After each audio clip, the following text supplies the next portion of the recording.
Hello, it's Richard Morris, your Medicare insurance agent. In today's video, we'll be talking about the big changes coming to Medicare in 2025. My primary purpose in creating this video for you today is to make sure that you are fully prepared for these big changes that are coming because they will likely impact you for better or for worse. From deductibles to co-payments to your overall benefit package with your insurance plan, you're going to notice some changes, and I want to make sure that you understand not just what are the changes going to be, but why are these changes taking effect. The Inflation Reduction Act was passed in 2022, and it will go into effect on January 1st of 2025. In a nutshell, this is going to cap the cost that an individual can pay on prescription drugs. Now, up to this point, an individual's maximum potential responsibility for prescription drugs in a calendar year was $8,000. That is going to be reduced significantly all the way down to just $2,000, which is a huge win for individuals who are paying over $2,000 a year on their prescription drug costs. So what is the impact going to be then on individuals who aren't paying $2,000 or more per year on their prescription drug costs, which is the majority of individuals on Medicare? So two things are going to happen. Number one, you're going to notice an increase in your Part D prescription drug plan premium. The average increase that we're starting to see across the board is about $30 to $40 a month.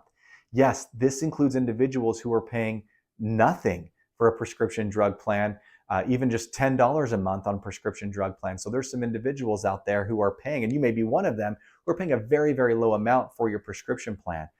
You should expect a pretty big spike in that premium going as high as $35 to $40 a month. Now, you may say, hey, hold on a second. I don't want to pay that. I don't take prescription drugs. And I've had folks knowing about this saying, I'm just going to cancel my prescription drug plan.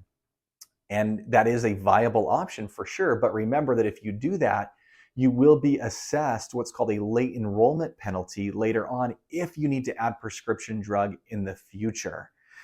So I would highly advise against that, but it is an option. And it is something that you'd have to kind of consider if you wanted to cancel your prescription drug Part D plan, that you would have to pay that penalty later if you chose to add a Part D at some point later in the future.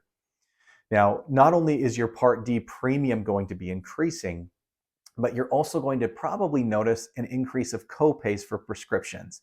Now, if you're just taking a tier 1 or a tier 2 medication, that shouldn't be too significant of an increase.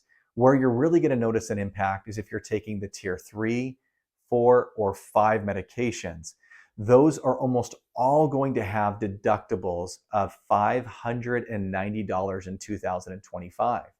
So when you first go pick up your medications, if you're taking a tier 3 or above, you'll be asked for that big deductible. Now, you may get to the pharmacy and be like, hey, look, there's no way that I can afford that high cost medication. Now, if that's the case, that's okay. Just let the pharmacist know and your insurance plan know that you can't afford to pay all that up front. Let's say that you've got a couple expensive medications and your total bill in January or February is $1,000 for those medications, which would get you $2,000 or halfway to that $2,000 maximum. You can simply inform the pharmacy and your insurance carrier that you want to go onto a payment plan.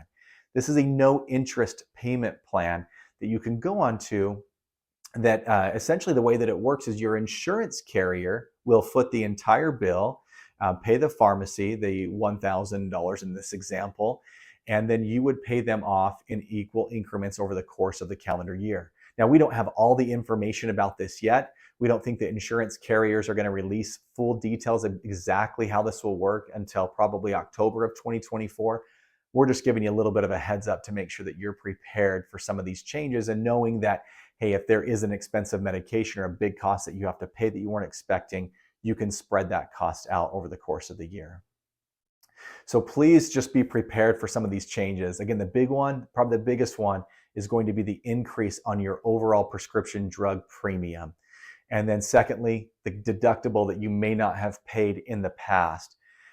Now, remember, if you are paying over $2,000 a year currently on prescription drugs, this is a big win for you. And now you're capped out at that $2,000 cap. That donut hole that we've known about, and maybe you haven't heard of the donut hole, but those of you who have experienced it, you know what the donut hole is. That's going away. It's been around since the 90s, and now we can say goodbye to the donut hole. And this is a new impact that we're going to be experiencing here is, yes, while it's going away, there had to be some cost sharing from other sources. One, of course, being from your insurance carrier, and one of them being from you as the member. I hope this helps. I don't want to give you any anxiety or stress you out. Just want to make sure that you're prepared. If you know anyone who needs support with their Medicare, please have them reach out to me. I'm honored and grateful to be your agent, and here's to another happy and healthy year. Take care.